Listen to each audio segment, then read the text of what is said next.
Fool me once, shame on you. Fool me twice, come on. Why aren't you guys seeing this with me? Paige McCarty complains. She cocks her gorgeous blonde head to the side and stared us down with her big crystal blue eyes.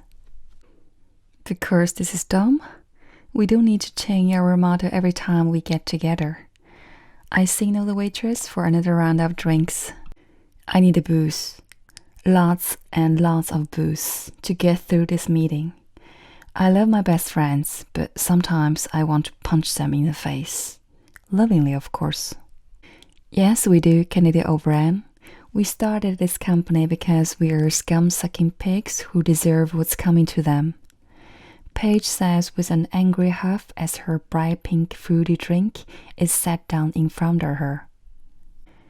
Thank you so much, you're a doll, she exclaims to the waitress.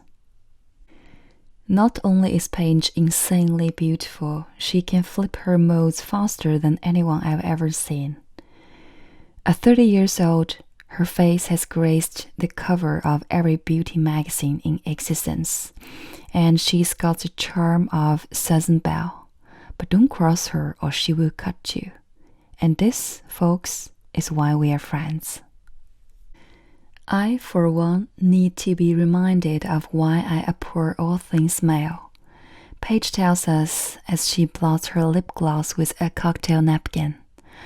All the money I made modeling was blown on Andy's secret gambling trips.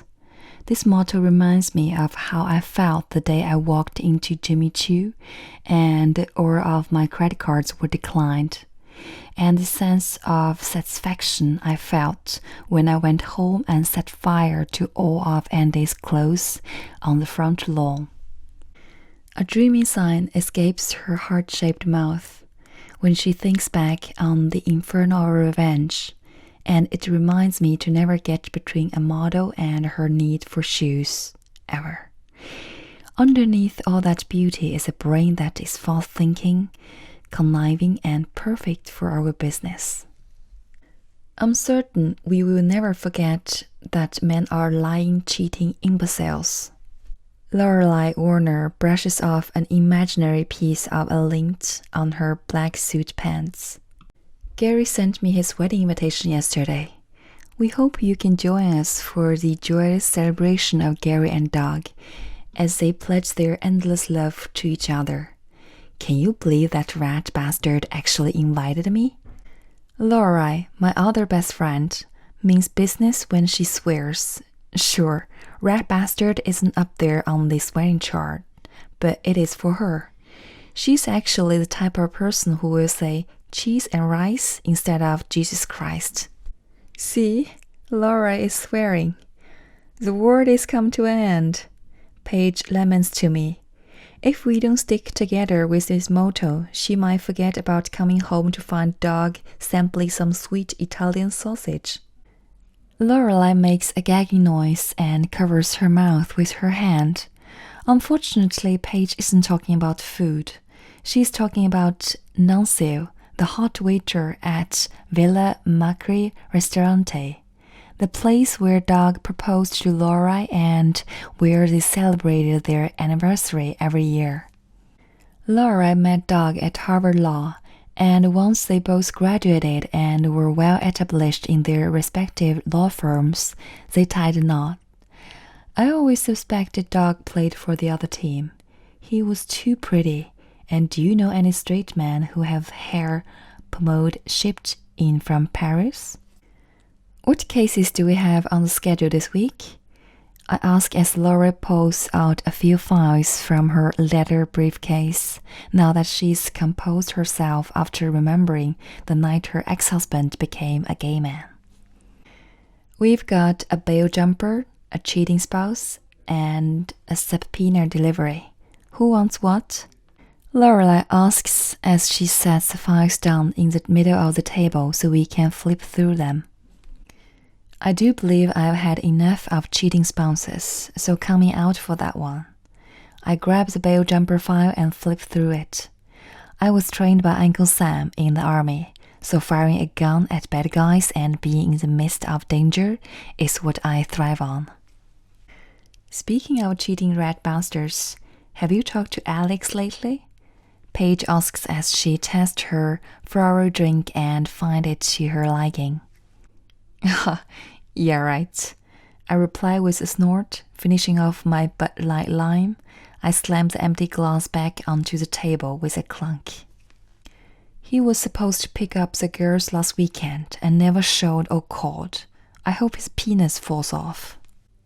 I hope it rots and falls off inside of Miss Teen USA, therefore causing her perfect 22-year-old vagina to rot and fall out of her thumb when she sneezes. Paige and Laura stare at me with open mouth once I finished my tirade.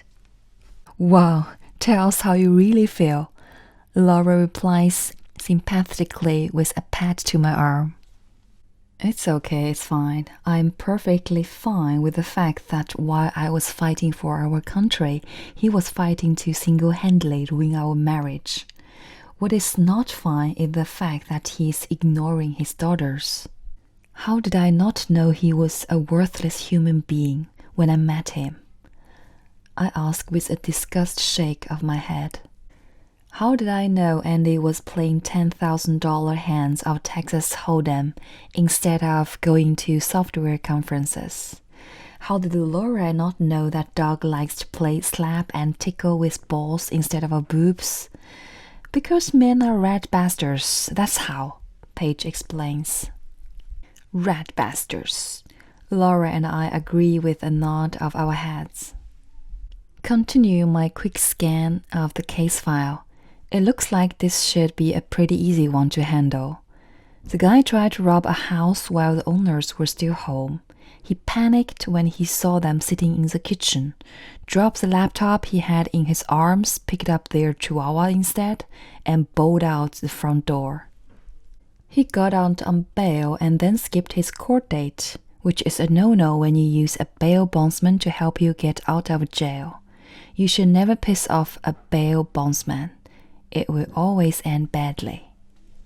In this case, Martin McFadden pissed off my father, who owns Buddy's bail bonds, his pride and joy after he retired from the army.